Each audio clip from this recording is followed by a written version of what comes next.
राम राम राम।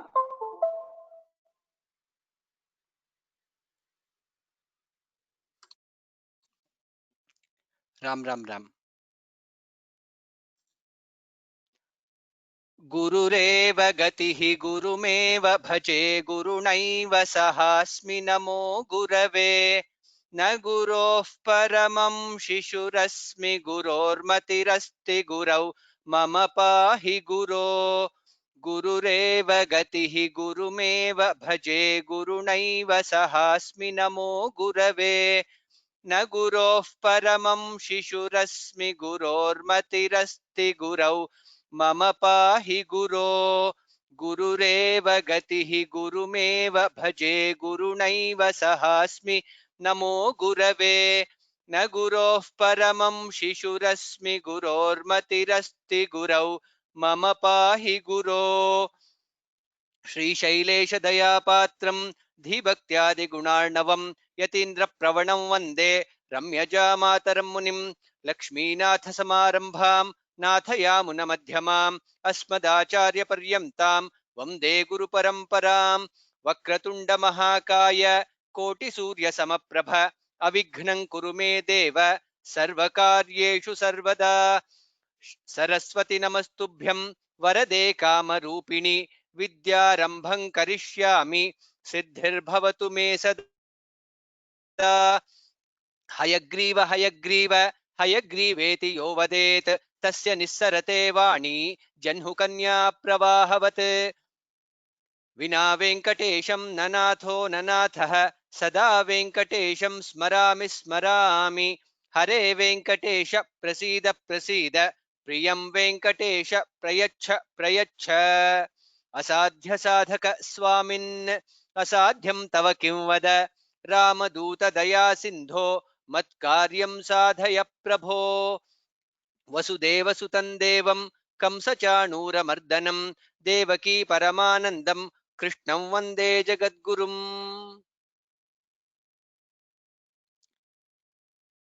राम राम राम स्वागतम welcome to all of you for the 36th class of learning to chant Vishnu Sahasranama. My sincere salutations to all the elderly scholars who are with us in this journey of learning to chant Vishnu Sahasranama Stotram. And thank you for all of you for joining today's class. We will quickly see what is the agenda for today.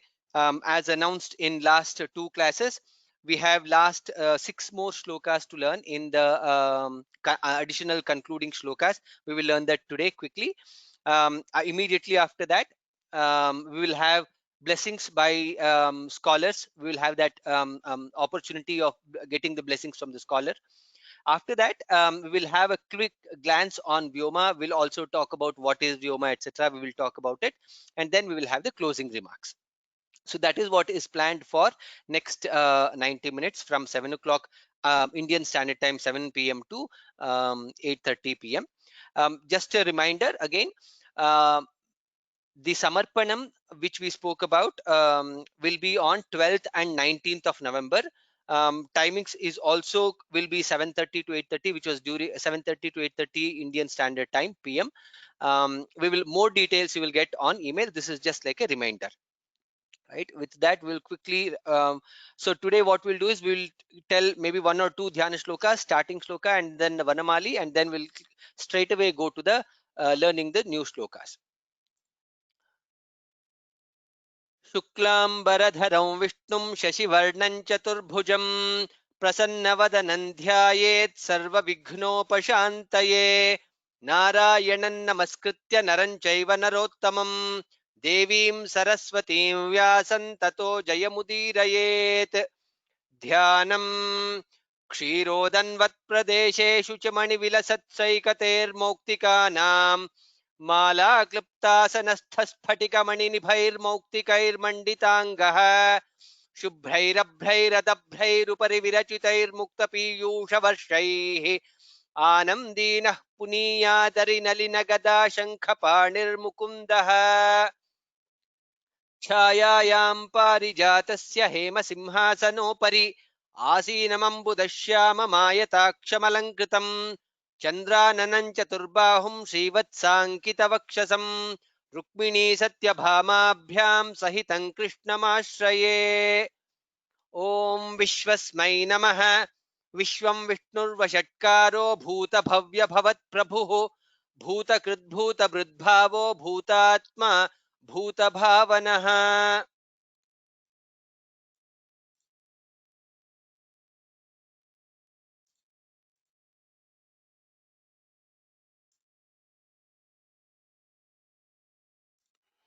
वनमाली गदीशार्ङ्गी शङ्खी चक्री च नन्दकी श्रीमान्नारायणो विष्णुर्वासुदेवोऽभिरक्षतु। वनमाली गदीशार्ङ्गी शङ्खी चक्री च नन्दकी श्रीमान्नारायणो विष्णुर्वासुदेवोऽभिरक्षतु। वनमाली गदीशार्ङ्गी शङ्खी चक्री च नन्दकी श्रीमान्नारायणो विष्णुर्वासुदेवोऽभिरक्षतु। श्रीवासुदेवोऽभिरक्षतु वो नम इति। श्रीराम राम रामेति रमे रामे मनोरमे सहस्रनाम तत्तुल्यं राम नाम वरानने। श्रीराम राम रामेति रमे रामे मनोरमे सहस्रनाम तत्तुल्यं राम नाम वरानने।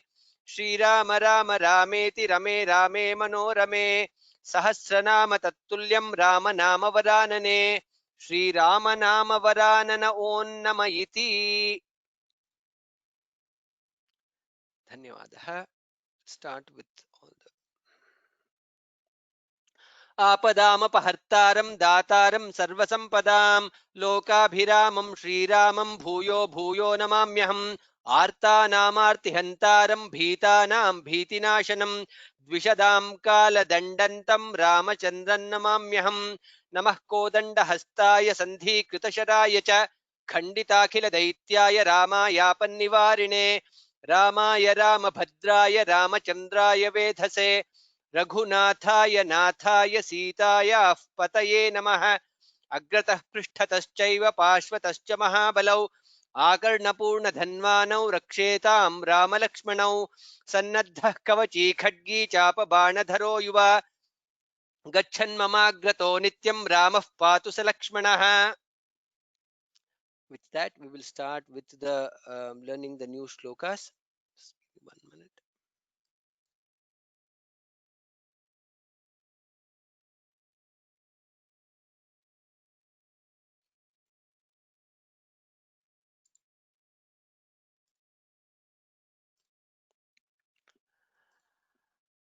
Rashmi. अच्युतानंत गोविंद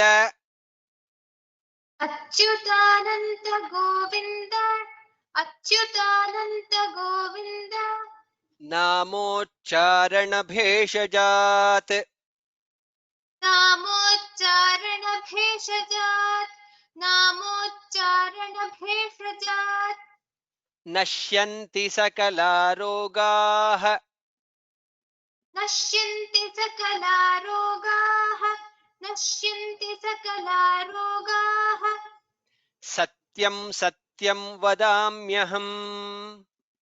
सत्यं सत्यं वदाम्यहम् सत्यं सत्यं वदाम्यहम्। Uttamam.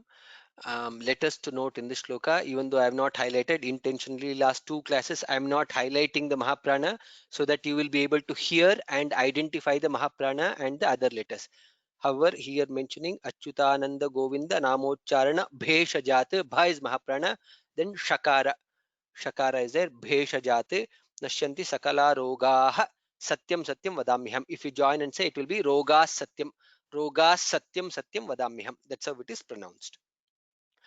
अच्युतानंत गोविंद नामोच्चारण भेषजात् अच्युतानन्त गोविन्द नामोच्चारणभेषजात् अच्युतानन्त गोविन्द नामोच्चारणभेषजात् नश्यन्ति सकला रोगाः सत्यं सत्यं वदाम्यहम्।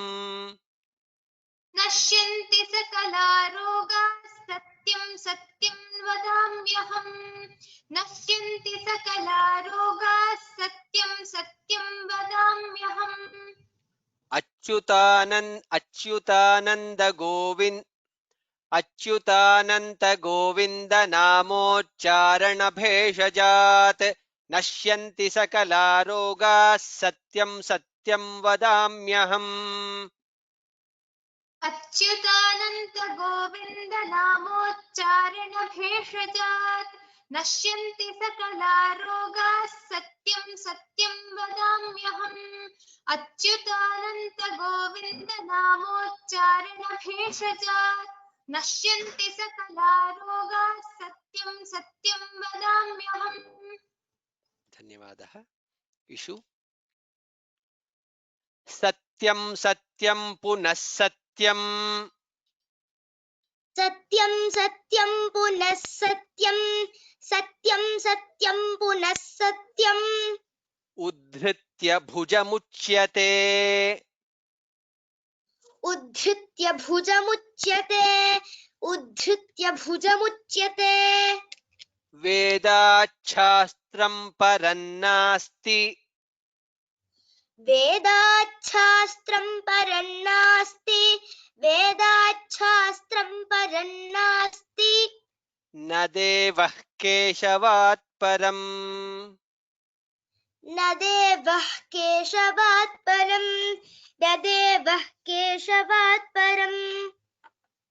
In this shloka, satyam satyam punaha satyam punah satyam, additional sakara comes there. Punah satyam, uddhritya, dha is mahaprana, bhuja muchyate, bha is again mahaprana, vedat shastram, cha is mahaprana, param nasti, paran nasti, nadevaha keshavat param.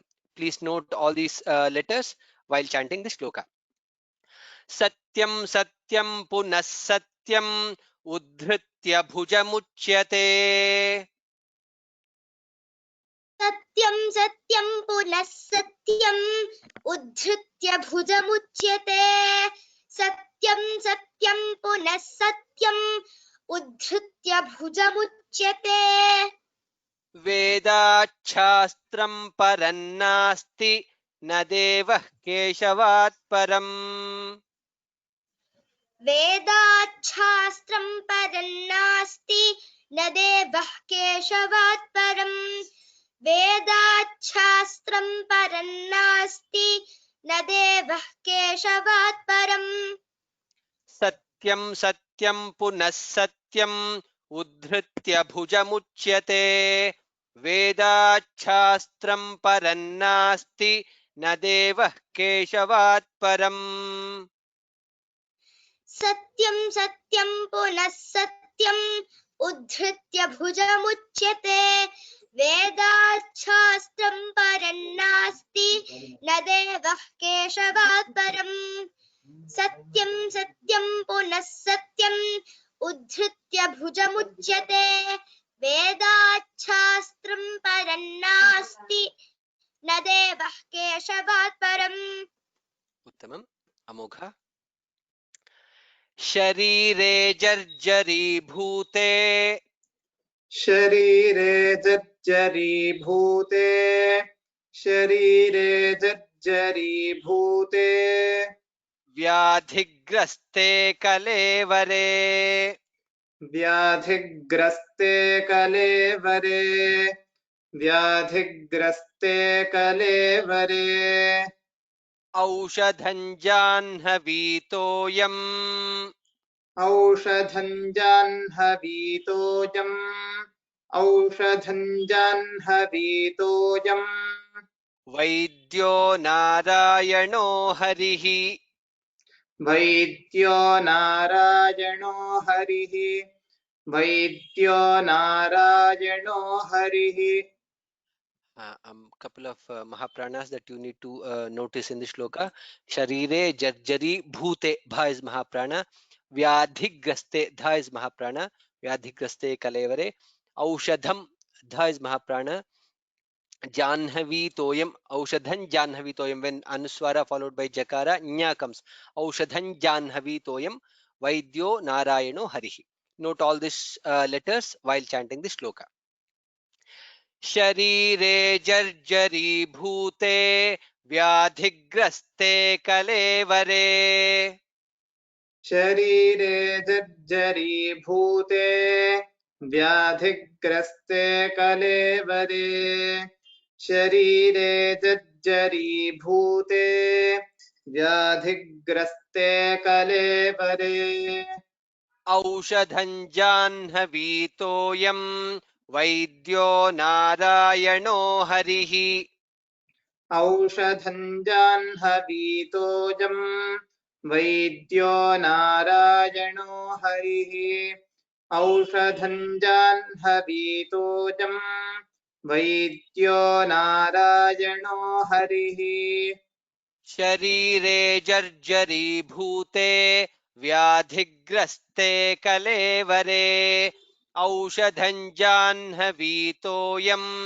वैद्यो नारायणो हरिः शरीरे जर्जरीभूते व्याधिग्रस्ते कलेवरे औषधं जाह्नवीतोऽयं वैद्यो नारायणो हरिः शरीरे जर्जरीभूते व्याधिग्रस्ते कलेवरे औषधं जाह्नवीतोऽयं वैद्यो नारायणो हरिः रश्मि आलोड्य सर्वशास्त्राणि आलोड्य सर्वशास्त्राणि आलोड्य सर्वशास्त्राणि विचार्य च पुनः पुनः विचार्य च पुनः पुनः विचार्य च पुनः पुनः इदमेकं सुनिष्पन्नम् इदमेकं सुनिष्पन्नम् ध्येयो नारायणो हरिः ध्येयो नारायणो हरिः ध्येयो नारायणो हरिः In this shloka, alodya sarvashastrani vicharya cha punah punah idamekam sunishpannam dhyeyo dha is mahaprana. Otherwise, all other are alpa prana. The other thing which you note is punaha punaha punah punah phakarakam visarga followed by pa. So if you punah punah, that's how it is pronounced. आलोड्य सर्वशास्त्राणि विचार्य च पुनः पुनः आलोड्य सर्वशास्त्राणि विचार्य च पुनः पुनः आलोड्य सर्वशास्त्राणि विचार्य च पुनः पुनः इदमेकं सुनिष्पन्नं ध्येयो नारायणो हरिः इदमेकं सुनिष्पन्नं ध्येयो नारायणो हरिः इदमेकं सुनिष्पन्नं ध्येयो नारायणो हरिः आलोड्य सर्वशास्त्राणि विचार्य च पुनः पुनः इदमेकं सुनिष्पन्नं ध्येयो नारायणो हरिः आलोड्य सर्वशास्त्राणि विचार्य च पुनः पुनः इदमेकं सुनिष्पन्नं ध्येयो नारायणो हरिः आलोड्य सर्वशास्त्राणि विचार्य च पुनः पुनः इदमेकं सुनिष्पन्नं ध्येयो नारायणो हरिः इषु यदक्षरपदभ्रष्टम् यदक्षरपदभ्रष्टम् मात्राहीनं तु यद्भवेत् मात्राहीनं तु यद्भवेत् मात्राहीनं तु यद्भवेत् तत्सर्वं क्षम्यतां देव तत्सर्वं क्षम्यतां देव तत्सर्वं क्षम्यतां देव नारायण नमोऽस्तु ते नारायण नमोऽस्तु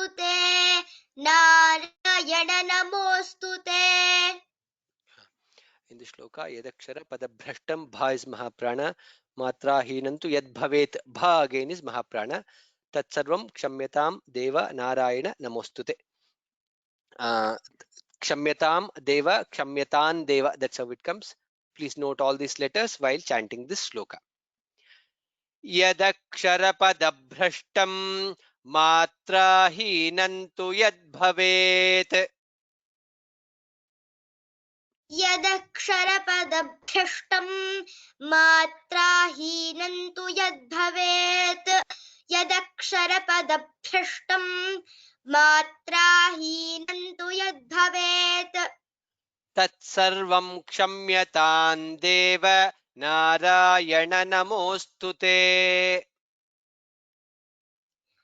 तत्सर्वं क्षम्यतां देव नारायण नमोऽस्तु ते तत्सर्वं क्षम्यतां देव नारायण नमोऽस्तु ते यदक्षरपदभ्रष्टं मात्राहीनं तु यद्भवेत् तत्सर्वं क्षम्यतां देव नारायण नमोऽस्तु ते यदक्षरपदभ्रष्टं मात्राहीनं तु यद्भवेत् तत्सर्वं क्षम्यतां देव नारायण नमोऽस्तु ते यदक्षरपदभ्रष्टं मात्राहीनं तु यद्भवेत्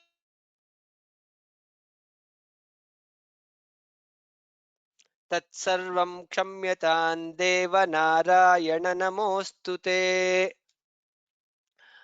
अमोघ विसर्गबिन्दुमात्राणि विसर्गबिन्दुमात्राणि पदपादाक्षराणि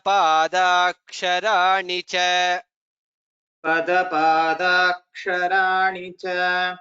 पदपादाक्षराणि च न्यूनानि चातिरिक्तानि न्यूनानि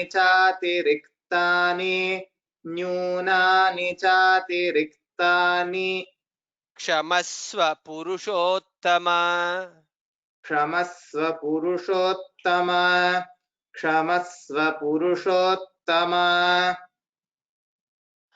in this shloka visargabindu matrani pada padaksharaणि च न्यूनानि चातिरिक्तानि क्षमस्व पुरुषोत्तम simple shloka all alpa pranaksharas few samyukta aksharas but please note it visargabindu matrani pada padaksharaणि च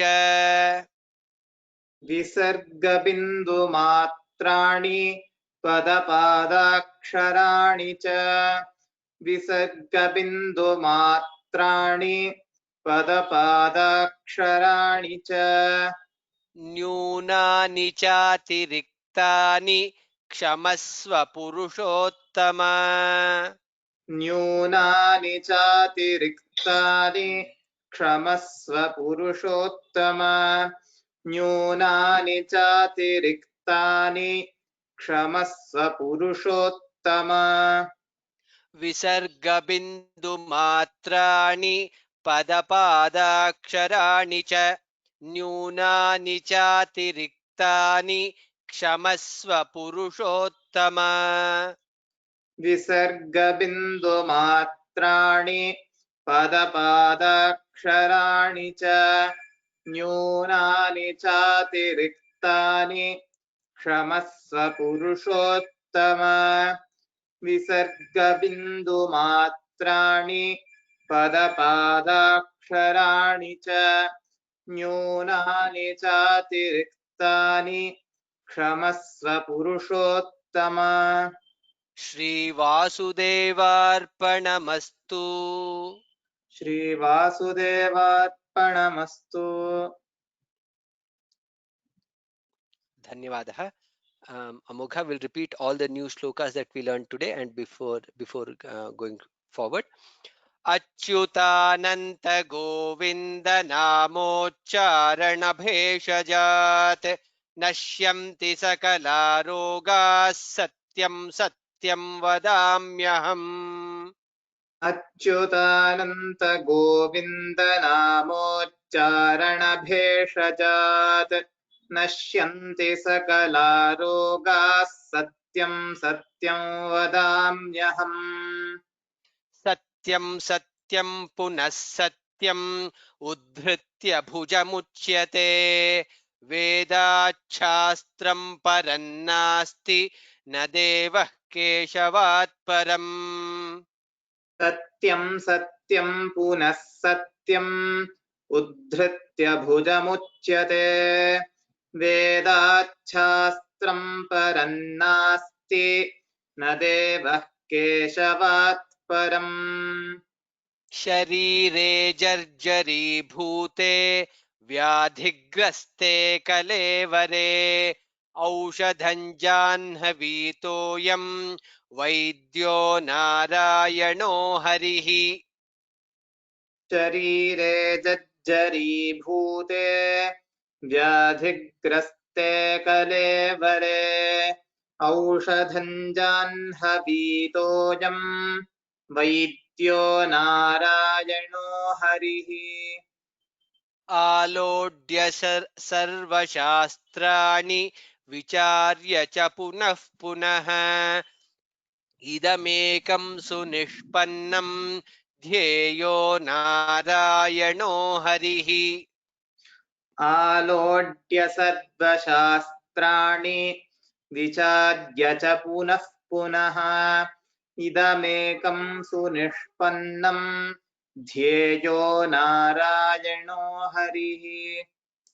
यदक्षरपदभ्रष्टं मात्राहीनं तु यद्भवेत् तत्सर्वं क्षम्यतां देव नारायण नमोऽस्तु ते। यदक्षरपदभ्रष्टं मात्राहीनं तु यद्भवेत् तत्सर्वं क्षम्यतां देव नारायण नमोऽस्तु ते। विसर्गबिन्दुमात्राणि पदपादाक्षराणि च न्यूनानि चातिरिक्तानि क्षमस्व पुरुषोत्तम। विसर्गबिन्दुमात्राणि पदपादाक्षराणि च न्यूनानि चातिरिक्तानि क्षमस्व पुरुषोत्तम। श्रीवासुदेवार्पणमस्तु। श्रीवासुदेवार्पणमस्तु।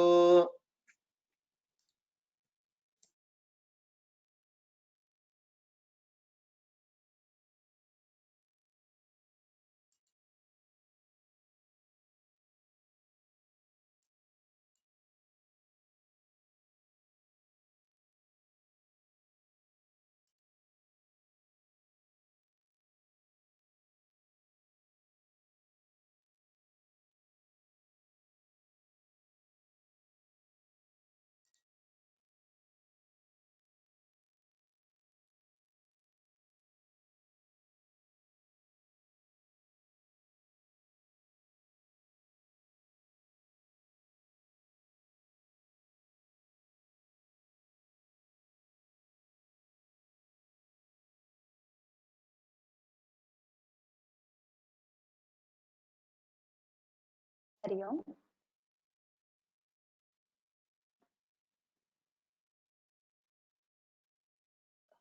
We can't hear. प्रायः तेषां तत्र नेट्वर्क् गता इति मन्ये। मम समीपे कापि समस्या अस्ति इति अहं चिन्तित्वा एकवारं पृच्छामि इति.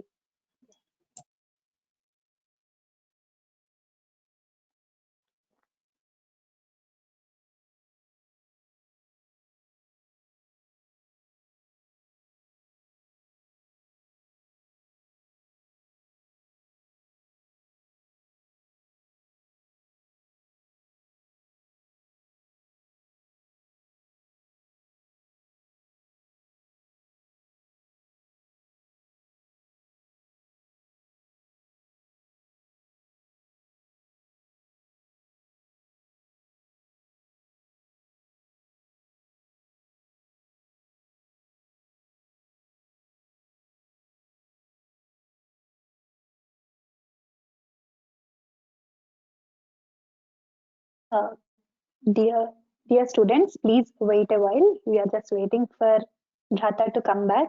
Maybe his connection is a little problematic, so we have lost his connection. So we just give some time for him. Yeah. Ram Ram Ram Usha भगिनी राम no, राम राम भवती तत्र अनुवर्तयितुं शक्नोति तथैव अस्तु अस्तु तथैव चिन्तयामि अस्तु गच्छामि धन्यवादः सर्वेभ्यः राम राम नमो नमः so I am Usha from Vyoma. So I am presenting Dr. Jayaraman Mahadevan, who is going to present a short talk on Vishnu Sahasranama. So just let me introduce him to you all. A small introduction about him. Dr. Jayaraman Mahadevan is a multi-talented person, right now working as a Director of Research in Krishnamacharya Yoga Mandiram. And he's a member of board of at least 3 places, Department of Samskrita in University of, one moment.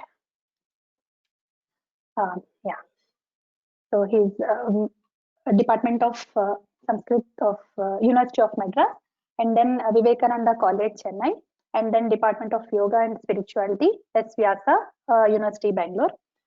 He also holds a PhD on the topic, the doctrine of Tantra Yukti, and he was awarded title in the year 2010 from the University of Madras.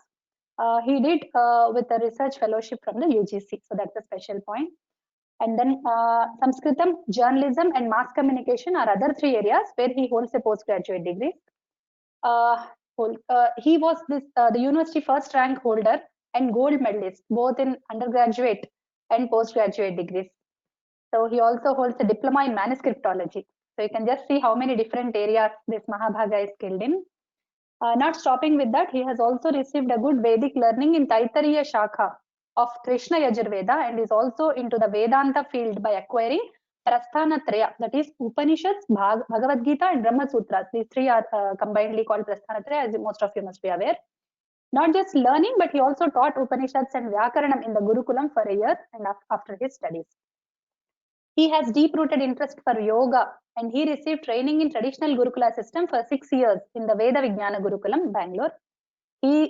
His very firm inclination for yoga took him on the way of learning Yoga Sutras of Patanjali, along with various classical Sanskrit commentaries in the Gurukulam. He very keenly took up yoga teachers training in the prestigious Krishnamacharya tradition in Krishnamacharya Yoga Mandiram. So he's also an excellent researcher. Researcher is there in him as active as the other aspects. And we find that he participated in and presented papers in numerous seminars and conferences in India and in the USA and Bangkok. He has also been an invited speaker in various academic events on yoga and Samskrita. So we have a very detailed teacher's page upon him. So you can just explore his other achievements on our teacher's page. So one very good aspect I want to tell you is that he's also a book author, a major project titled Yogasya Bhasha. So it's a set of 4 books, 4 levels of graded books for learning yoga text to Sanskritam. So that's so yoga and Sanskritam combination is the unique aspect of this Mahabhaga. His love for Sanskrit is remarkable. He does teach Sanskritam fondly and works for her propagation as a volunteer of Samskrita Bharati. We will not be surprised to know that he has conducted many spoken Sanskrit short-term programs. He is associated with Vyoma, as some of you must be already aware. He is doing the Vishnu Sahasranama meaning videos. So they are pre-recorded videos with like Shankara Bhashya as a base for giving the meaning of the namas. So it would be awe-striking if I mention one more aspect of this marvelous personality as a poet, and because I was very surprised, and that too in language none other than our Devavani Sanskritam. Yes, he has published a book with us. It is Unnamya Drishtam. The name of the book is Unnamya Drishtam, a Sanskrit poem collection, Unnamya. So I'm telling the spelling so that you can search in the Vyoma portal. You can find the course page on our portal with the same name, containing some of the songs in the melody. A singer has sung it from his book, so you can just listen to them. Amidst all this, he also conveniently finds time to blog. He runs 2 blogs. One is Mantra-Artha, M-A-N-T-R-A Mantra, _ARTHA Artha.blogspot.com. It's a trilingual blog giving some important Vedic mantras and meanings. And then Alarka Bhashitam, Alarka, alarka-bhashitam.blogspot.com, where he posts his Sanskrit metrical compositions with translations. So such a person is here with us today to present a talk on the importance of studying Vishnu Sahasranamam, especially for Roga Nivaranam. So Vishnu Sahasranamam and its Parayana from yogic perspective is the base of his talk. This is very relevant topic for today's world. So not taking more time, let me hand over now to Sri Jayaraman. I request Amogha to please hand over the presenter to Jayaraman. Thank you so much. Namaste.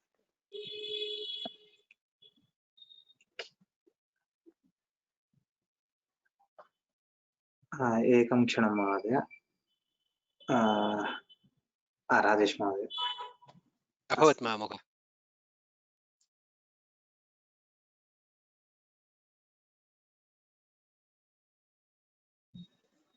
महोदय भवान् mute मध्ये सन्ति।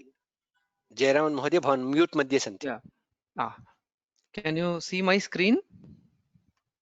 Is my we can screen see. visible? We can see. Yes, and audible too, clearly. Yeah. So at the outset, I will start with a small shloka, Mangala shloka. Shuklambaradharam Vishnum Shashivarnam Chaturbhujam Prasannavadanam Dhyajet Sarvavighnopashantaye. So I'm really happy, honored, and blessed to be part of this occasion where there is the completion of the chanting of reciting of Vishnu Sahasranama course is happening. So it is very well known that Vyoma Samstha or Samskrita from home. So this is a very prominent organization in the digital world, where it is the digital guru for guiding, leading, and providing or attending to the needs of people globally, worldwide, on Samskrita, Samskriti, and Samskara. So I'm really happy to be here, to be invited to be part of this event, to hear to the Parayana, the last 5-6 verses. I also heard the Bhagya. I also had the Bhagya to hear those verses, and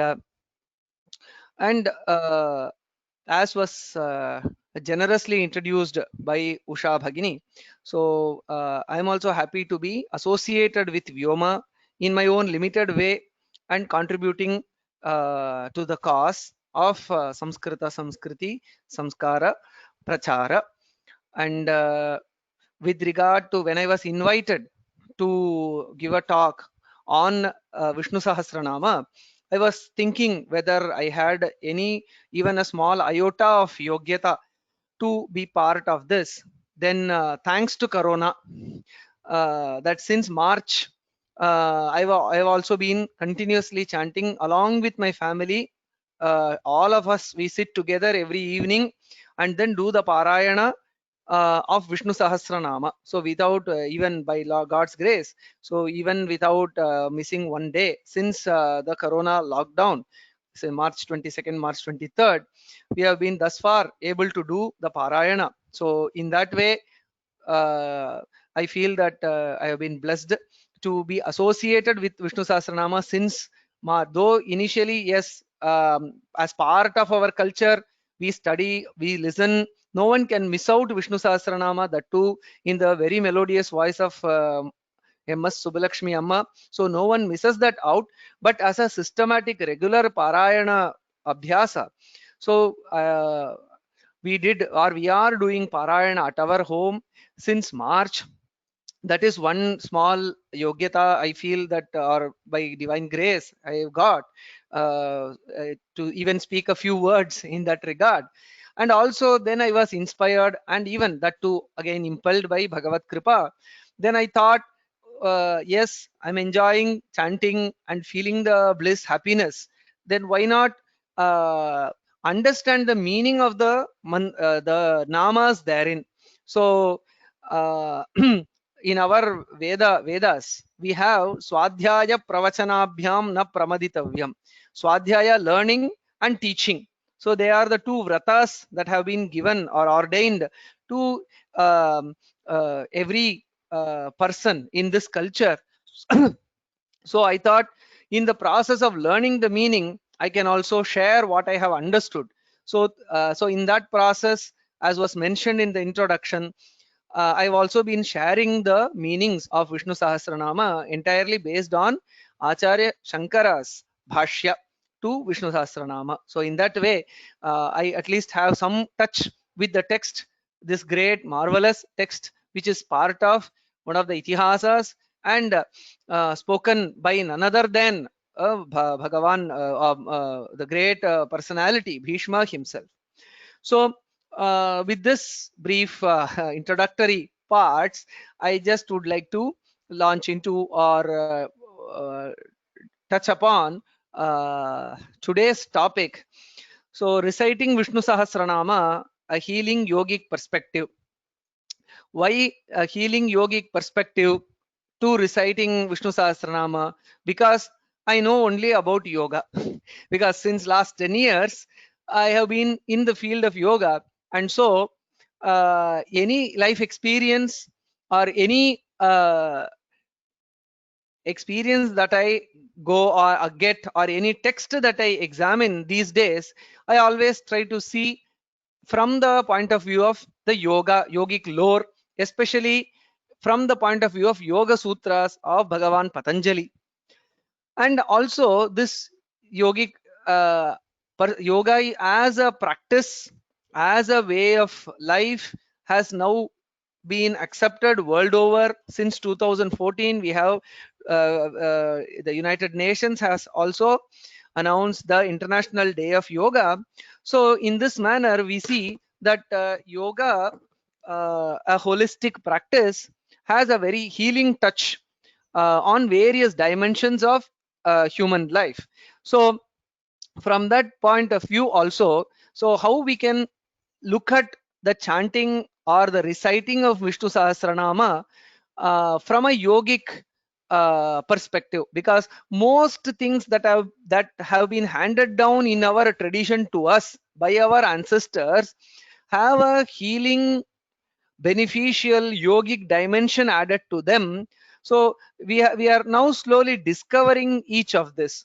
So this parayana or chanting or reciting of Vishnu Sahasranama, as I see, also has very many healing yogic dimensions to it. So I'm just presenting my understanding. Maybe much more well-learned people can throw more light on what are the deeper dimensions of Vishnu Sahasranama from the point of view of yoga. So I just present my understanding as to how we can look at the reciting and also attempts to understanding Vishnu Sahasranama as a yogic practice itself. Of course, asana, pranayama, dhyana, all these are generally understood as yoga, but this parayana and also attempting to understand Vishnu Sahasranama is also performance of yoga, and that too based on Patanjali's Yoga Sutra itself.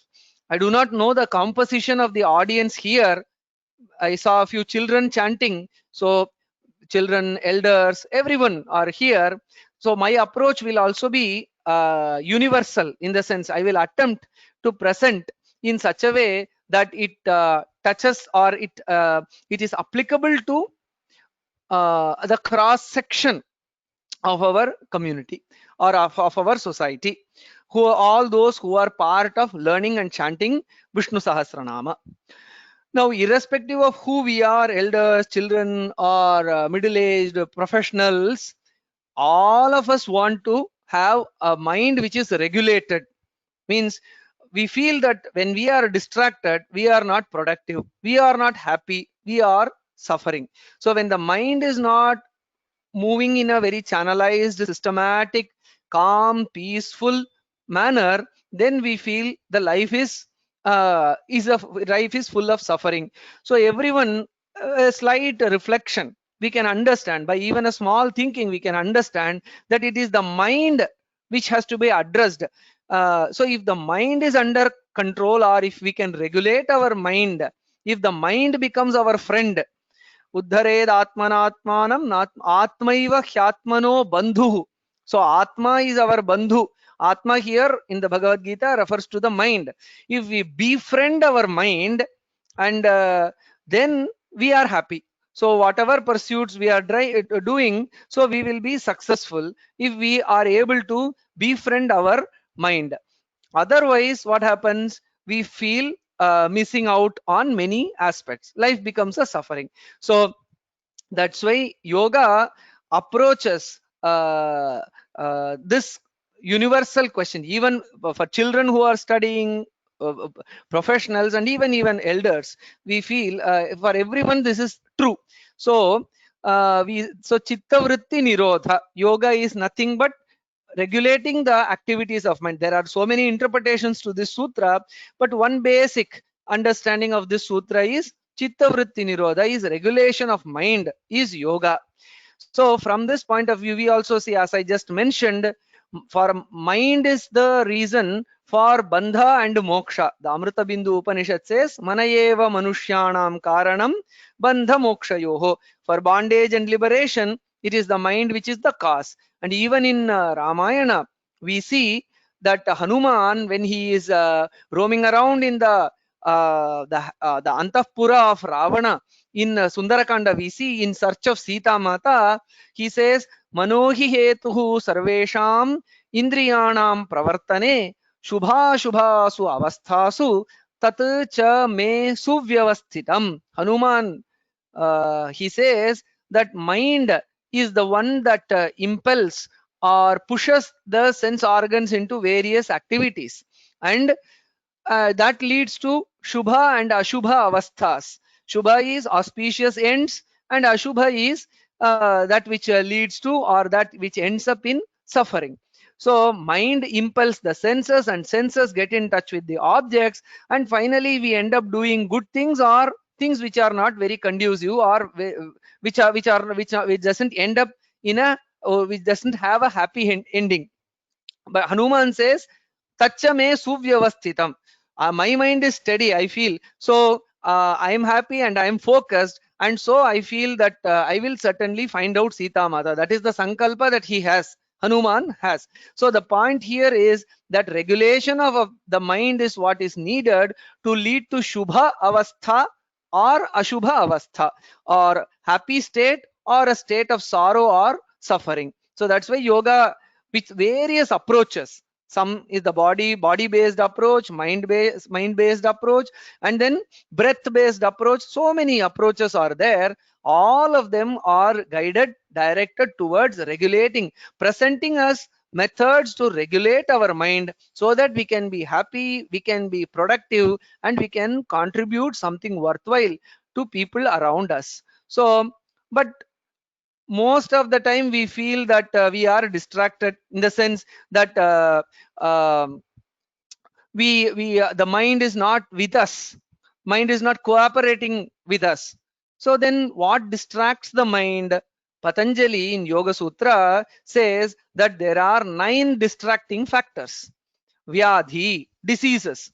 So it's very interesting that disease is presented as a factor of distraction of the mind, of course. So the very term Vyadhi means Vividhaha Adhayaha Asmat, that which leads to, that physical affliction which leads to so many mental sufferings. So that is Vyadhi. If someone, even now we feel that if someone around us is sneezing or coughing, so then what happens?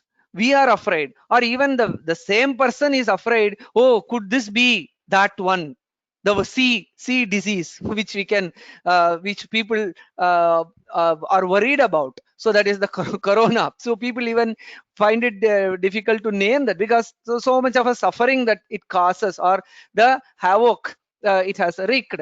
So in that way, any affliction to the body, it has its own effect on the mind, so it leads to suffering, and that distracts the mind and leads the mind elsewhere. So a body which is not sound will not contribute to a healthy mind. Swami Vivekananda says sound mind in a sound body. So if the body is healthy, then the mind will also be focused. So diseases is a cause of distraction.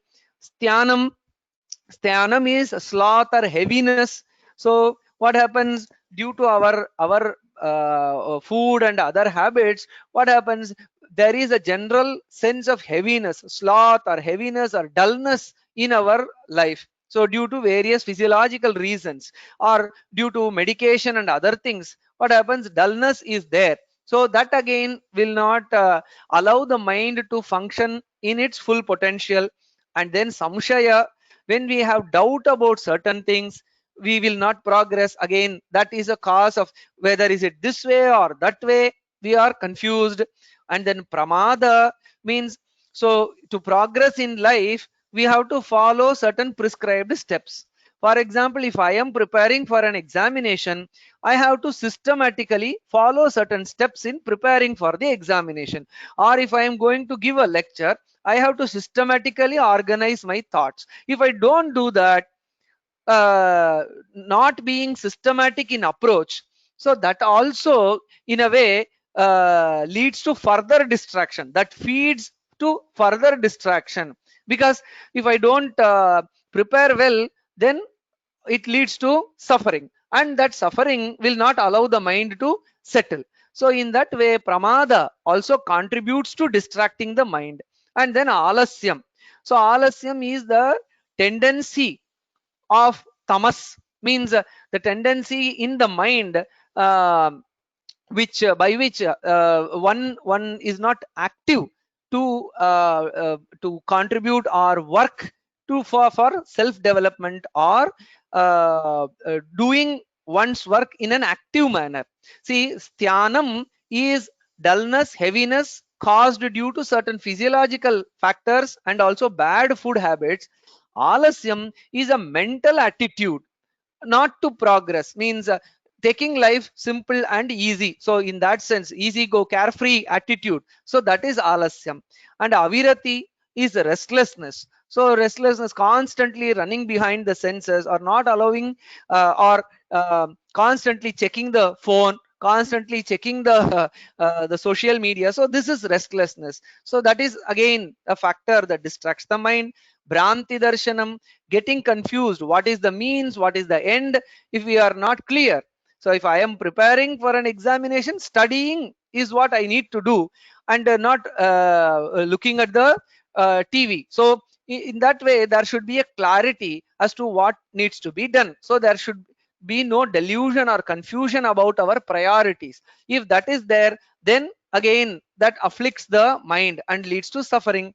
And then alabdha bhumikatva, we do certain efforts but we are not able to progress to higher levels, then that leads to frustration. That frustration distracts. And then so repeatedly practicing certain skills, and if you are unable to master the skill, for example singing, I try to sing in a proper manner, but I am unable to progress after certain level, then that leads to so the frustration, and that again distracts the mind. And then finally anavasthitatva, I am able to progress but I am unable to consolidate my progress. That again leads to this distraction in the mind. So in these ways we see these are the factors that are given by sage Patanjali about chitta vikshepas, or those that distract the mind. What we need is regulation of mind, and these are the factors that have been given by sage Patanjali, 9 factors that distract the mind. Now the next question is how to overcome these distractions. There are so many approaches in Yoga Sutra itself. There are so many approaches, and there are in various other dimensions of life, many people, they will many experts, they have their own method of overcoming these problems, and to make us make our mind regulated and focused. But in Yoga Sutra, among so many other approaches, there is one sutra that immediately follows this, which speaks about Eka Tattva Abhyasa. We are slowly moving towards our current topic of Vishnu Sahasranama, towards the that I felt I have to give this background.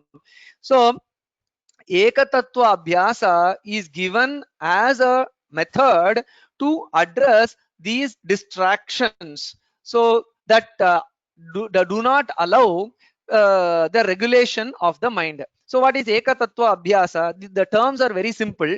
Eka is one, Tattva is principle, Abhyasa is practice of focusing. So practice focusing on one principle.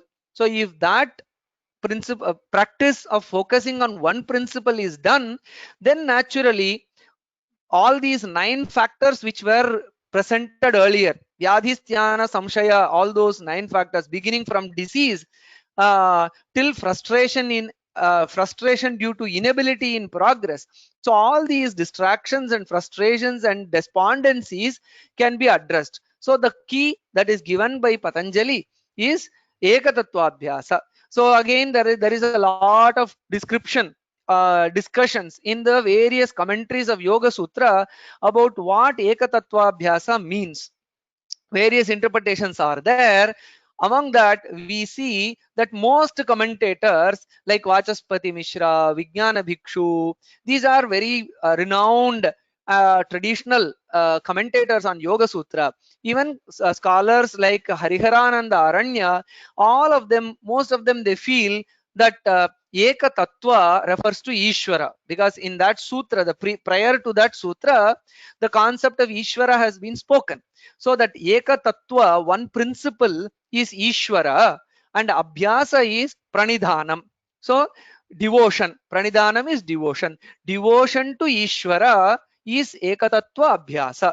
So devotion to Ishvara, if that attitude of devotion to Ishvara is developed, so then gradually all those 9 distractions which were mentioned earlier can slowly subside. If those distractions subside, then naturally we will be able to regulate, we will be able to focus, and then move towards the desired goals in our life. So then Ishvara Pranidhana, devotion to Ishvara. There are 2 questions here. Who is Ishvara and what is Pranidhana? So this has to be addressed now. And if we address these 2, then how to do this will also be addressed. So the Ishvara Pranidhana, one of the commentators says, Ishvara Pranidhane api Atmanam Ishvarastham Kritva Ishvaravat Aham iti dhyayet. Hariharananda Aranya, he says, one should meditate that I am Ishvara. So I am as pure as Ishvara. So that is the attitude which is needed in Ekatattva Abhyasa. A very famed commentator who has written a commentary called Bhaswati, Hariharananda Aranya, says, how to do this Ishvara Pranidhana? Meditate that I am as pure as Ishvara. That is Ishvara Pranidhana in the context of Ekatattva Abhyasa, to overcome these vyadhis, dhyana, and other 9 distractions. See, Ishvara Pranidhana can be done. Devotion to the Lord can be shown in so many ways. In Bhagavata, we see Shravanam, Kirtanam, Vishnoho, Smaranam, Padasevanam, Archanam, Vandanam, Dasyam. So Navavidha Bhakti, singing the glory of the God and listening to the glories of the Bhagavan. All these are there. Assuming an attitude that I am the Dasa of Ishvara, all that is possible. So many approaches to Ishvara Pranidhana exist, but the approach as doing Ishvara Pranidhana in the path of Ekatattva Abhyasa to overcome the distractions of mind is, as prescribed by the Yoga Sutra commentators, is meditating that I am not impure, I am not incapable, I am not the one who is afflicted by diseases, I am not the one who is afflicted by sufferings, sorrow, dilemma. So we see, the problem is we see ourselves as the repository of all problems.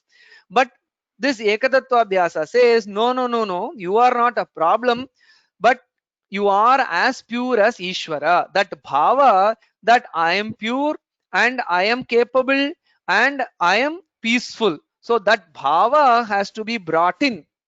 Then the mind subsides, the sufferings end. So when the suffering end that way, what happens is we feel a sense of subjective well-being. So even in the context of vyadhi, let us take up one example, vyadhi. So I have particular fever or some kind of an illness that I have. So in that context, what happens? The mind multiplies its problem. What happens is, oh, what will happen if I what are all the future ramifications of my illness? So the mind is anxious and develops so many further complications on its own, so that because of that subjective well-being is lost. What is subjective well-being? See, there are the body may undergo suffering, but the mind can always be kept in a state of happiness. But what happens? The mind is affected by what is going on in the body, and then it suffers a lot. The attitude is, yes, the body has certain limitations, weaknesses, illnesses. Whatever medicine has to be given to it, but the mind multiplies the problem, it amplifies the suffering, and then it loses its poise. So objective suffering and also subjective suffering, that leads to much more problem. By this Ishvara Pranidhana attitude, that I am Ishvara endowed with all pure qualities, when that meditation is done on a daily basis in a systematic manner, then what can be avoided is the subjective suffering can be overcome. So I am afflicted by this problem, I have this disease. So this constant repetition, automatic thoughts, that can be overcome, and then slowly subjective well-being can be restored. When subjective well-being, if I feel healthy, it's all about, there is two things, there is illness and how I feel about the illness. So if I'm able to restore my subjective well-being by reinforcing positive thoughts, as meditating upon oneself or visualizing upon oneself as Ishvara, then what happens? Subjective well-being is restored to some extent, and then that has its own positive impact on the body, the illness outside as well. So in that way, Ishvara Pranidhana helps. So the point is, pain of course is unavoidable, but suffering can be avoided. So that is the principle by which this Ishvara Pranidhana works. So this is the process. Now the question will come. So Pranidhana to some extent has been explained, that is meditating upon oneself as Ishvara. Then what is Ishvara, or who is Ishvara? When I say I am as pure as Ishvara, then what are the qualities of Ishvara? So that is presented again in Yoga Sutra itself. So Ishvara is presented in Sutra 24 as the one who is free from klesha, karma, vipaka, ashayehi aparamrishtaha. Ishvara or God or Bhagavan is free from kleshas, karma, vipaka and ashaya. So be it Lord Narayana, whoever is our Ishta Devata. So in our current context, it is Bhagavan Narayana. So we see here through Vishnu Sahasranama. So how do we define as per the Yoga Sutra? Bhagavan, Ishvara, Narayana is free from kleshas. What are the kleshas? They are generally called as afflictions. So kleshas are 5 in number: ignorance, ego, passion, hatred, clinging or fear for death. So or various kinds of insecurities, sense of insecurity. All these are kleshas. Bhagavan is free from all these. Ishvara is not touched by klesha. Kleshaihi aparamrishtaha. Then when only a person who is endowed with these kleshas will get into doing various activities, punya papa karmas he will do, and then he will feel that, oh, I have this responsibility, I have to do this, next I have to do this, if I don't do this, what are the consequences, what are the complications? So in this way, only a person who is afflicted by kleshas, he will get into doing various karma. For a person who is established in his pure nature, there is naishkarmya siddhi, no karma is there for him. But we are driven by kleshas, so normally we get into doing this thing or that thing, so we end up doing good or bad. But Ishvara, as he is free from kleshas, he is free from karma also. And when we do good or bad actions, then what happens? Vipaka, the outcomes of the action in the form of jati, ayu and bhoga. Jati means another birth has to be taken, and then ayu, there is a lifespan, and then in that happiness, sorrow, etc. are to be experienced. So for Ishwaras, there is no karma, there is no vipaka also. The consequences of karma, there is no vipaka also. And then when we take birth, undergo life experiences, live for a particular duration, we experience so many things, we undergo so many experiences, they are all recorded as vasanas. We are conditioned. Conscious and subconscious imprints, they fall in the mind. And so all our reactions are all based on conscious and subconscious imprints. But Bhagavan, he is not having klesha, nor karma, or vipaka, and hence there is naturally, there is no ashaya, so no conscious subconscious imprints which will condition his responses to various situations in life. So when we say pure, this is purity. So Ishvara is pure, free from all these things, and we as human beings, we are caught in this web of klesha, karma, vipaka, ashaya, and this is what results in the ninefold distractions, vyadhi, sthana, samshaya, which I presented earlier. So this is this nexus between these klesha, karma, vipaka, ashaya and the vyadhi et al that leads us to suffering. But Ishvara is free from all these things, and hence he is not distracted, always purely established in yoga nidra. So that's how in Vishnu Sahasranama in various places we see that he is always established in a pure conscious nature. So we as Jivatmans have to visualize ourselves as such pure Ishvara. Hariharananda Aranya, the commentator, says only by visualizing that I am free from kleshas, I am free from karma, I am free from vipaka, I am free from ashaya, when we repeatedly reinforce this thought again and again, then naturally the mind calms down. By that, subjective well-being is achieved. When subjective well-being is achieved, that is internally I feel I am happy, I am peaceful, I am content, then naturally it reflects upon how we relate or react to life outside. So in this way, be it disease or various other distractions, they slowly settle down. Now coming to Vishnu Sahasranama, so we see that the qualities of Ishvara as free from klesha, karma, vipaka, ashaya is what is elaborated in 1000 namas. So what happens is that in Yoga Sutra, one mantra is given. Tasya vachakaha pranavaha. Omkara is given. So in Omkara, visualize Ishvara, and Ishvara as being free from all these qualities. And the Omkara japa has to be done. The reflection of Omkara has to be done. But what happens? This again needs a lot of focus of mind to do Omkara japa. So we cannot, being in the sense we are in the flow of life, we have to transact with the world outside. So we have been trained to be restless, we have been trained to be multitasking, so many things we have domestic responsibilities, we have office work, we have social responsibilities, so we have been conditioned to run hither and thither. So doing one mantra, getting hold of one mantra, repeating that mantra and reflecting upon that mantra itself requires certain amount of focus. Is there a way out? So one mantra and one bhava, this is very difficult. So the bhava here is, as I mentioned, I am Ishvara, free from klesha, karma, vipaka and ashaya. That is the bhava. But can I achieve it by chanting just one mantra, that is Omkara?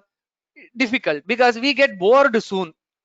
In life, we are drawn by various senses. So we need variety. We need so many multiplicity. What keeps us engaged? So that's why we get to our current context. The bhava is same, but the namas are many. So what is the bhava? The bhava, as I mentioned, I am pure Ishvara who is free from klesha, karma, vipaka, ashaya. I am as pure as Ishvara. That is, Bhagavan Narayana is free from klesha, karma, vipaka and ashaya. And that Bhagavan, I am his amsha. I am a spark of the same Lord. So there are various ways in which we can take it. In the Advaita sense, we can see that that Bhagavan is not different from me. I am the same as that Bhagavan. Or in other systems of philosophy, we see the Amsha Amshi Bhava or Shesha Sheshi Bhava. All those aspects can also be thought of. I am also made up of the same material as the Bhagavan is, pure consciousness. So the same idea, so the bhava is same. I am free from egotism, passion, etc. I am free from karmas. I am free from punya papa. I am free from all the sufferings that life brings to me, and I am also free from conditioning of the mind as Bhagavan is. So that is the bhava, that is the one bhava. But unlike that, is the yogi's path is having one mantra, that is pranava, but the simpler and easier path is sahasranama. With 1,000 names we achieve the same goal. Or our sage Patanjali presents that even so one mantra the same goal can be achieved, or the 1,000 names of Bhagavan Narayana, by uttering those, as there is multiplicity of namas, so our mind is engaged or occupied by all those namas, but the essential bhava is our pure conscious nature that is free from all these afflictions. So we can either do it with one mantra, which is the yogic way, or in much more in a compassionate way. Bhishmacharya has given 1,000 namas which conveys the same bhava. Now I have repeatedly said that the 1,000 namas have the same bhava. I'll just show a few namas from Vishnu Sahasranama. I'll just wrap it up in a couple of minutes, that show that the same idea is replete in Vishnu Sahasranama. So we see, I said that Bhagavan is free from kleshas. I am also free from kleshas. What are the namas which indicate that Bhagavan is free from kleshas? Jitamanyuhu, Akruraha, Veeraha. All these are the namas. Just presenting a few examples. Jitamanyuhu, the one who is free from anger, the one who is not cruel. So all these are the namas which indicate that Bhagavan is not angry.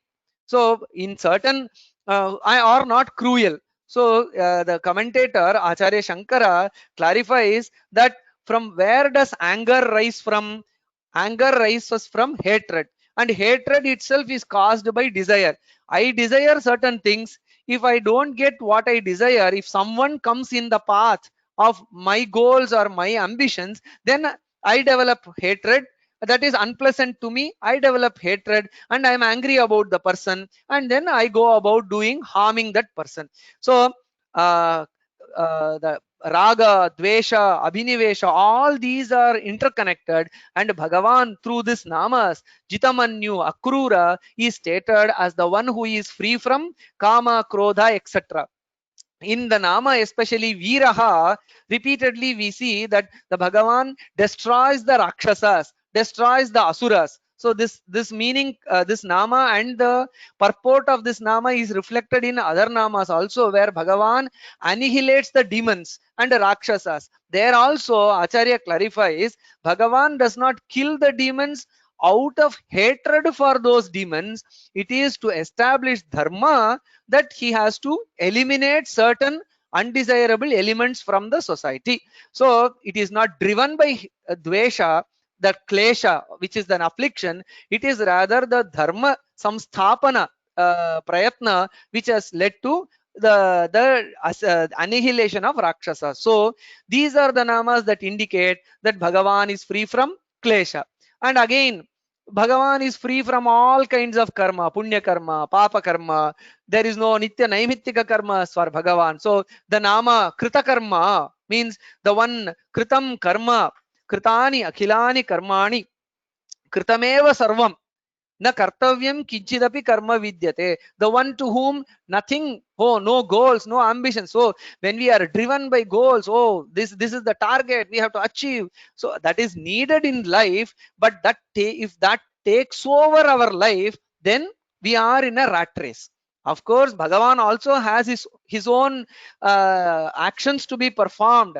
The Srishti Sthiti Laya Karya that has to be done, but he is not in a way very anxious about performing all those things. He is in a very stable state, in the sense that he is in a state of contentment. From that state of contentment, he goes on. Name parthasti kartavyam trishu lokeshu kinchana na anavaptam avaptavyam varta evacha karmani. I do my duties, O Arjuna, but I don't have anything specific to be realized through all the duties that I do. I do it out of a sense of responsibility, as a sense of the part that I have to play in this drama of the whole world. So that is the attitude with which Bhagavan Narayana is doing his karma. Though he is doing karma, that is the real attitude. He is in a state of eternal contentment. In that state, he is performing his actions. So Bhagavan is free from karma. We should also bring our mind to that level. So how do we do that? All these namas, when we keep repeating, so these bhavas are to be slowly built in. And then vipaka means, so as I said, birth, then the lifespan, and then the various sukha dukkhas that are to be experienced. That is vipaka. So this nama 966, it says Janma Mrityu Jaratigaha. Or Atigaha means the one who has crossed or transcended Janma, birth, Mrityu, death, Jara is aging. So all the happiness and sorrow that is brought to life through birth, death, and aging, and all those life experience, the one who has exceeded, crossed all those things, one who is established in a state of equilibrium. So he is free from vipaka. These namas indicate that idea. And finally, what happens is various life experience, various interactions with people leaves with so many conditioning. When a person speaks in a particular manner, immediately we gauge that person, and then we develop certain notions about our person. Next time we interact, it is based on our notions that we interact. We don't approach people with an open mind most of the time. That's the natural way. So that is the ashaya, that is the conditioning that our mind develops when we start interacting, or when we are part of these interactions, and that is caused by vipaka. So we are born to interact. As we interact, we develop conditioning. So because of conditioning, our interactions are affected. So this is a vicious cycle. So as vipaka is not there for Bhagavan, so he is also not conditioned. In means his mind is always pure. So Vishuddhatma, Putatma, all these namas indicate that he doesn't carry any prejudices or any conditioning in his mind. He sees, accepts persons as they are. So the point is, Bhagavan is free from kleshas, Bhagavan is free from karma, Bhagavan is free from vipaka, Bhagavan is free from ashaya, and that Bhagavan is me. In the sense that I am free from kleshas, I am free from karma, I am free from vipaka, and I am free from ashaya. So this is the yogic tune, or this should be the yogic undercurrent that should run in our mind if we expect the outcomes that we desire from the chanting of Vishnu Sahasranama. So we see in the Phalashruti, Rogartaha muchyate rogat, Baddho muchyeta bandhanat, Bhayan muchyed abhitastu muchyed apanna apadaha. So chanting of Vishnu Sahasranama helps in overcoming diseases. Chanting of Vishnu Sahasranama or reciting Vishnu Sahasranama helps in overcoming bondage, fear, various calamities. All these are overcome when we understand who we are. We are aspects of Ishvara. We are free from klesha, karma, vipaka, and ashaya. So that notion, if it is slowly imbibed through in our mind by the recitation while chanting the mantra, we may not be able to understand the meaning of each and every nama, but this is the essence that is being conveyed. Ishvara is endowed with freedom from these klesha karma vipaka ashaya. It is this which is expounded in 1000 namas. Why 1000 namas? As I mentioned, we cannot focus on one onkara or one mantra. So then by 1000 namas we are engaged, the mind is engaged, but the undercurrent should be this. So that is the greatness of Bhagavan Narayana, and I am the aspect of that. So all these, be it a physiological condition in the form of disease, or be it our spiritual earning to reach or transcend or transform into a higher self, or the various phobias that affect our mind, or the various calamities that are waiting to happen. So all these can be managed if the mind is in a state of equilibrium. When will the mind get to a state of equilibrium? When the mind can slowly raise above the limitations that we impose on ourselves as being conditioned by klesha karma vipaka ashaya, then the mind can be regulated, the mind can be calm, and with a sense of equanimity we can focus or overcome all these troubles. And towards that, in that direction, Vishnu Sahasrana, with that essence, we have to chant these 1000 namas, because the very purpose, how the God blesses human beings. So that has been very clearly given in our Shastras. Na deva dandamadaya rakshanti pashupalavat yam hi rakshitum icchanti buddhya sanyojayanti tam. The idea is gods, see, for if there is a security threat for a person, then what happens? Then bodyguards or security personnel are appointed, so they hold the guns and then stand protection as a protection to individuals. But when we seek the protection of divinity, the divinity will not stand on our left side and right side and hold a machine gun and protect us. The point is, the ancient verse says the gods will not stand like that. Then what happens is that yam hi rakshitum icchanti, like a herdsman who herds his cattle in a safe manner, the god will not herd us to safety. We should not imagine that way physically. Yam hi rakshitum icchanti, the one whom they want to protect, buddhya sanyojayanti tam, means they give him the right way of thinking. So the right thoughts, the right inspirations, the right insights, all that is given, the right intuition, the right hunch is given to that individual in his mind. So that is the mental guidance that we gain from the divinities through the blessings. Now the point is, are we, when can we realize that we have received the gaze of the grace of the God? Only when our mind is regulated, when our mind is calm. So this Sahasranama gives us the opportunity to regulate our mind by bringing in the bhava that I am an amsha, I am an aspect of the Ishvara, being free from klesha karma vipaka and ashaya, and let my mind settle down. So when the mind settles down, then the divine inspiration, the divine guidance, which has been given by the Lord, can be received properly. So even to receive the blessings of the divinity, we have to calm the mind down.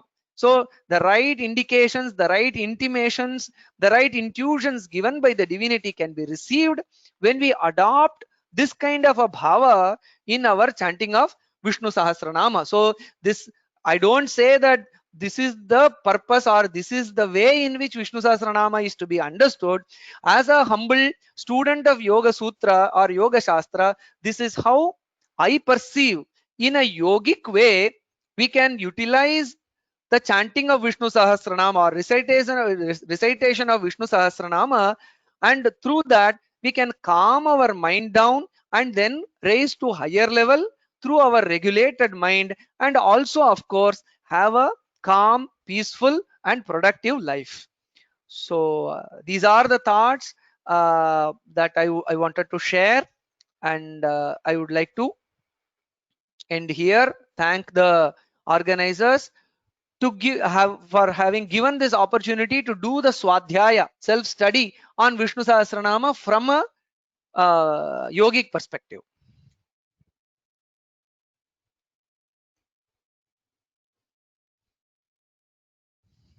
धन्यवादः हरि ओम्। महोदय. Usha Bhagini. धन्यवादाः. Yeah. Thank you, Rajesh Pratap. So science is afraid of mind. I had read somewhere, and spirituality always deals with it. Okay, so yoga deals with it more and more. So beginning with a wonderful proposition that disease means just a distraction of mind. It was very inspiring statement, and ending with the Falashruti aspects, bringing back mind regulation again, connecting slowly the Yoga Sutras and Vishnu Sahasranama. Indeed, an excellent presentation. Applicability is the one grabbing thing that I find in this speech. So something you can carry with you back from this talk, the students, when, what and how are answered stepwise, that's enough for us. So instead of giving a descriptive greatness or grandeur of an aspect, if we give the pinpointed answer of what one should do in so and so situation for such and such a problem, it's rather really helpful. So it has been a very systematic, practical, flowing and captivating speech on different aspects of the yoga. So the topic chosen and applying them to Vishnu Sahasranamas directly. Indeed, a very useful, specific and clear. The eagerness to help out people by the knowledge that you have gained through all these years is very evident in your voice, Bhrata. So thanks a lot to Jayaraman Bhrata for accepting the invitation to speak in a rather short notice and presenting it in a very vivid manner. Dhanyavada. Dhanyavada. Dhanyawada Usha Bhagini. Dhanyawada Mahodaya. Now it is time for saying thanks for lot more people. I'm assuming all of you can see my screen. Drishyate va? Usha Bhagini, drishyate va? Yes, Bhrata, drishyate. No, na drishyate aduna. Bhavaneva drishyate. Your screen is not visible yet. Oh, okay. I have to make.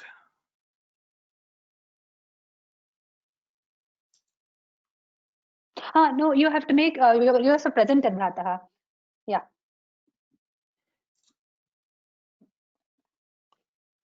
Idanim Yeah. drishyate va? Yes, visible now. Drishyate. Okay. Thank you. That was definitely a very interesting talk. A lot more new learnings personally for me, and I'm sure for all the people who are present in this session. Definitely, I have to thank Jayaraman Mahodaya for two reasons. One, blessing us on this concluding session. That is number one. Definitely, we are blessed definitely for having you here and understanding a different Vishnu Sahasranama Parayanam in a different angle. Number one. Number two, all of us have to be thankful to Jayaraman Mahodaya for another reason. That is because while we are learning to chant Vishnu Sahasranama, he has also provided us with Shankara Bhashya meaning. As all of you, many of you have already seen, understood, have been seeing the recordings. He has been graceful enough to kind of give us the meanings of Shankara Bhashya for us to understand in a simple language. So thank you also for that. And all of us are very grateful to you for this great thing, that great learning, providing great learning for us. Dhanyavadaha Mahabhaga. The second person whom I definitely have to thank in this session, all of us have to thank, is Vishwanathan. All of you have known he had come twice for our session during the initial when we started the journey of chanting the Vishnu Sahasranama. He came, and also when we not finished when we were towards the end of the learning some of the shlokas, he came and explained beautifully in terms some of the importance of Vishnu Sahasranama. Thankful Vishwanath Mahabhaga. Even though he was not able to come for today's session, we definitely thank you for the meanings that you provided to us. The third group that we should definitely be thankful to is the Vyoma team. Vyoma is, as all of you know, is the backbone behind the course that we have run through all these weeks. Vyoma as an organization, there are a lot of people who are working in the behind. To ensure that all of us have a very blissful learning of various things. One of the journey is Vishnu Sahasranama for us. So when Vyoma team reached me sometime in January, February, March time frame, will you be able to run the Vishnu Sahasranama course? So like the way Jayaraman Mahodaya said in the beginning, I first looked at me, am I eligible to kind of teach somebody? So I started, so maybe Bhagavan has created that kind of interest. So I started with that. As I said in the first class, throughout all these classes, it is only Lord Krishna who has been saying whatever I have been teaching, or whatever I have been chanting the shloka, that is Lord Krishna is making me to chant, and Lord Krishna is the one who's making all of us to learn, but through Vyoma team. So there are a lot of people in the Vyoma team in the background, whether they are people who are making the YouTubes, or sending the invites on so that we don't forget, or there are also people who are doing the proofreading and doing the giving the shloka for us. So there are so many people who are working, and now we will also see when we are doing the Samarpanam, a lot of people working. So thankful to all of you, the entire Vyoma team. We are definitely blessed. Without your presence, your support, we wouldn't have been able to run this, go through this blissful journey of learning to chant Vishnu Sahasranama Stotram. Thanks to entire Vyoma team. My next group, definitely, which I should not forget, which I cannot forget, is my panelists, without whom I wouldn't have been able to teach. Amogha, Rashmi, Ishu, Vibha, Urmi, and Pratibha. These are the people who helped me in terms of taking the class on. When I'm teaching, they did the Anucharanam. Even though they themselves can run the class, they themselves teach independently, they agreed to be as panelists, and they did the Anucharanam after I did the Ucharanam. Thanks to all of you. Dhanyavadaha. I'm sure all the participants in the course agree that all of you did a real wonderful job for all of us to give the wonderful learning. The next definitely is all of you as participants. I was just looking into past history. So this is our 36th class. On an average, we have always had about 100 and 100, 116, 120. There are also classes where we had about 130 people who are present in the class while we are teaching. Thanks to all of you. Apart from that, there are also people who are seeing the YouTube, seeing the recording and learning. There are definitely about 500 plus people, 1000 plus people. I'm not sure about the number, but there are definitely hundreds plus people who are learning during this recording also. Thanks to all of you. Because of you, this was even if it is been little success, this is because all of you, that this has been a very great success. Thanks to all of you. Now the question comes is, what next? So now we have learned the 108 shlokas, concluding shlokas we have done. So what is next? That is where, so maybe wait for just, I know we are slow out of time. Maybe I will take 5 more minutes, 5 to 10 minutes more, talking about Vyoma that we are talking about. And then what are the next steps that we'll talk about. Okay, as Jayaraman Mohodia said, Vyoma is an organization working with, this is the vision and mission and goal with which the Vyoma is working. 3S is what they are working. The Vyoma is working with making every individual 3S consciousness. What are the 3S? Samskritam, Samskriti, and Samskara. So making aware of all individual of these three things is what the vision of Vyoma Labs that all of that we are working on. I would also want to see the goal. Please have a look at. So the goal with which Vyoma is working is touching, impacting million lives, million people by 2025. That's the goal that with which Vyoma is with which we are working. Now all of us are part of Vyoma, so we should be there. Now, what is that we have achieved as Vyoma till date?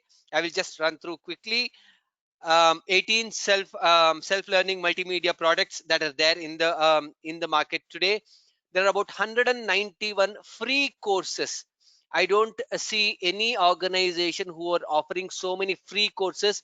The value that we bring in, 191 free courses. They're so beautiful in each of these courses. We should definitely put an effort to learn, to go through these courses. 191 free courses. There are about 16 free mobile apps that are there. Feel free to kind of download and use these apps. And about 2000 plus video recordings, all of these are free for all of us, available. 2000 plus free video recordings, feel free to access this. And we have touched about 29,000 plus committed learners as on today, that we are while we are talking. And all this has been possible by people like all of us, by generous people support like all of you. Now, what is that we should do? That's where comes the next step. Sir, what is now? So now, till now we have done, learned. What is the next step for us? Is one, as I've been telling in the each and every course, every class, please continue chanting Vishnu Sahasranama on a daily basis every day.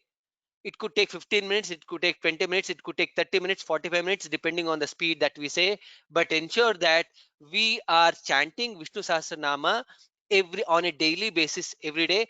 This will remove or any kind of obstacles that could come in our life, that I've been talking, that we have been understood by Jayaraman Mahodaya today, by the talk of Vishwanath Mahodaya in our last class. So keep chanting Vishnu Sahasranama on a daily basis every day. That's the first thing that we should be doing.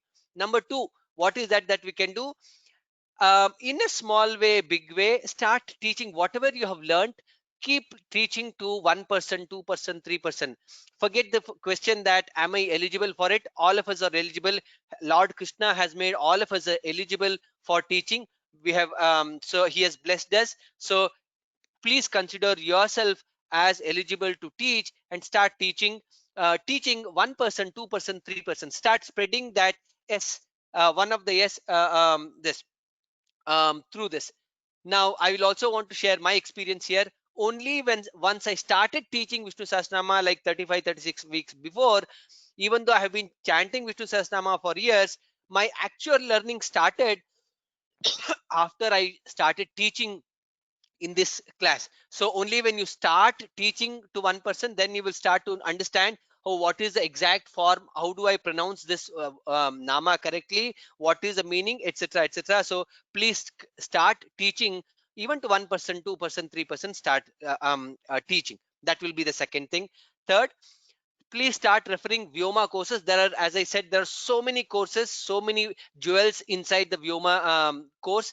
Please start learning it, and then start talking about Vyoma courses to many people, and through that help us to reach million people by 2025. That is definitely required. So even if one of us if every one of us start talking to one person, that will definitely spread the network, and we will be able to reach the million goal very easily.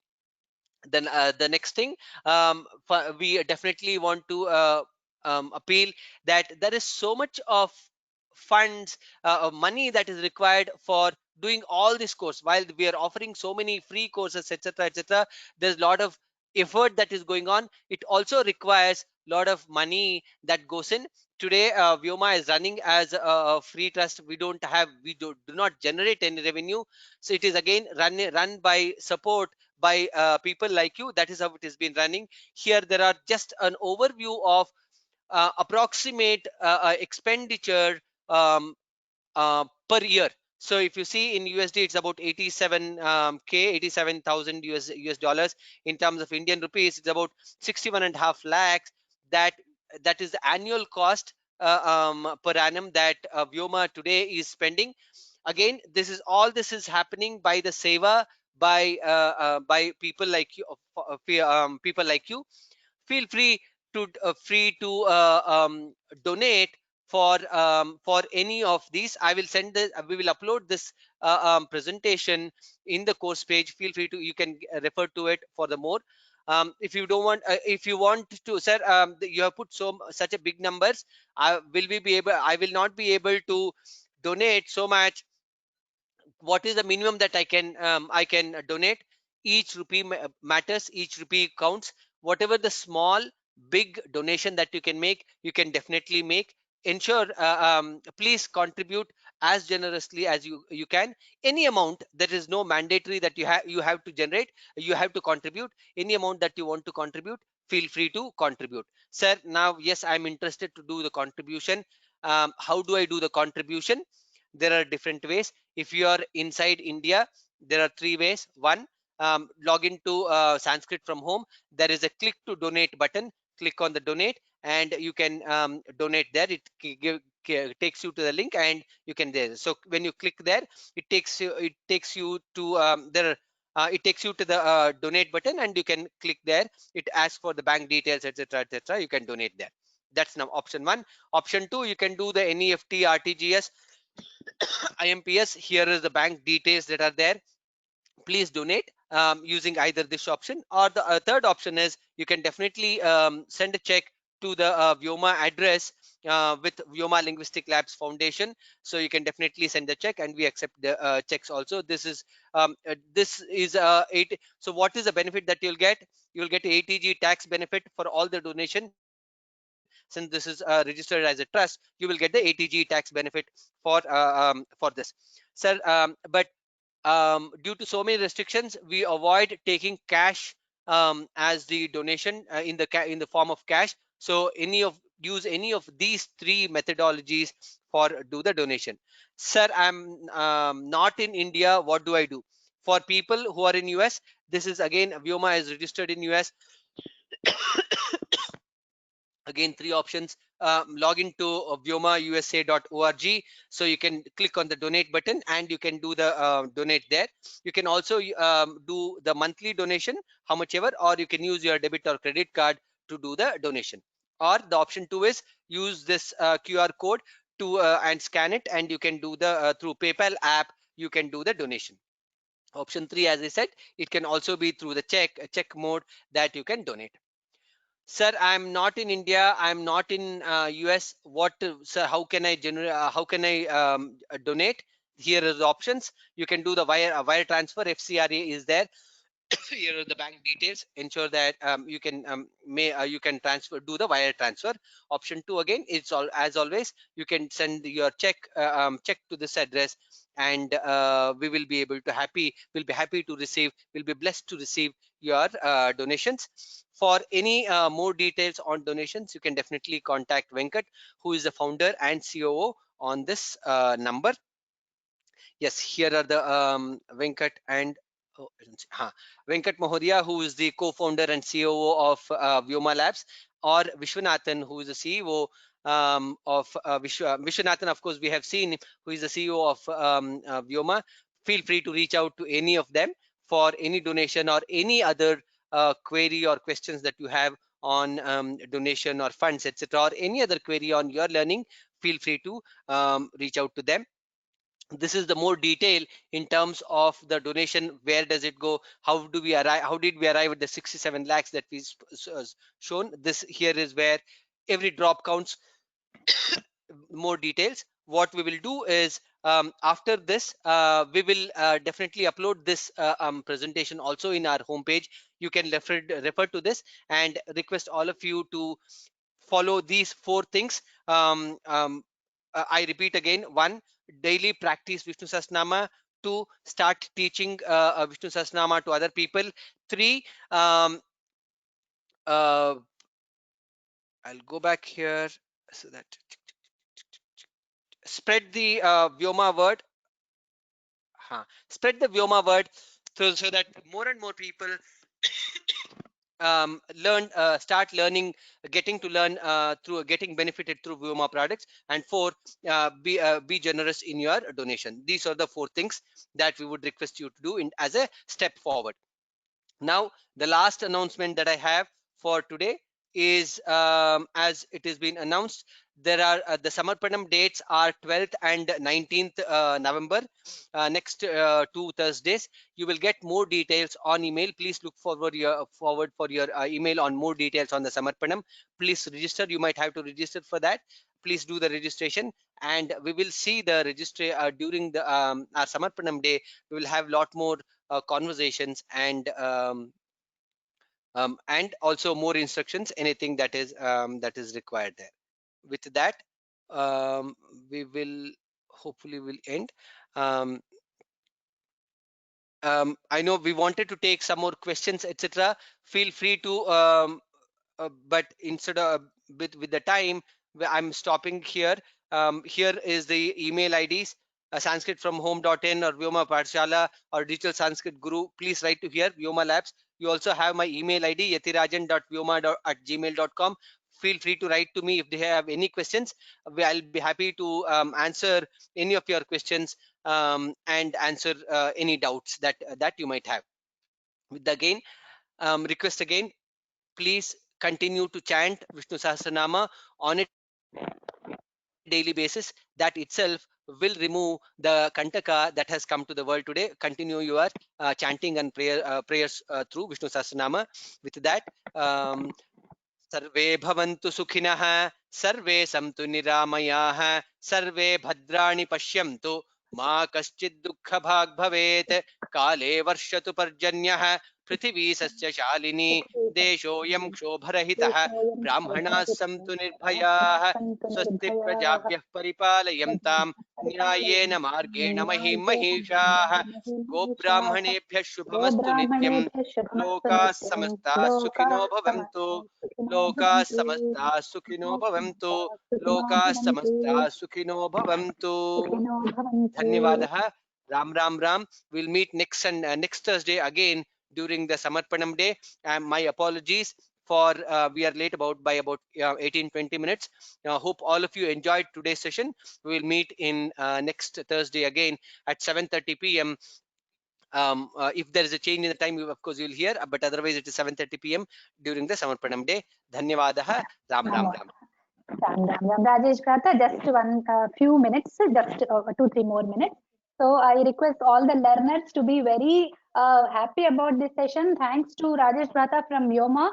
So please understand that Vyoma does not involve any teacher who does not got Siddhi. So he has been doing Vishnu Sahasranama since many years and he is the right teacher and you have got it. So I am telling this because you should not take the assessment as the like. It is not the certificate that is going to bring you happiness. It is learning from such a person who has been doing it as an upasana for so many years should be itself a fruit for you. Okay. So that assessment which is going to happen will be like declared to you through the email and all will be intimated. So please don't take it very seriously and like marks. Don't quantify your knowledge. Please enjoy that knowledge and apply that knowledge in your life. Whatever that Jayaraman Bhrata has shared today, it was very valuable. So please try to concentrate on those aspects more. Please participate in the assessment, but with a zeal, with a good that attitude, and not like a student's and like a children's attitude, please. So this is a request from me because I receive mails By and the way, I they are keep on coming for replying Samarpanam. them. They are not. No one is coming Yes, for yes. assessment next week. They're coming only for the Assessment, Samarpanam. yes. Samarpanam for Nice note. Lord Bhagavan. Yes. So this is what I wanted to tell. Thank you so much, Bhrata. Wonderful session. Dhanyavada to all the participants. Namo Namaha. Dhanyavadah. Ram Ram Ram. Ram Ram.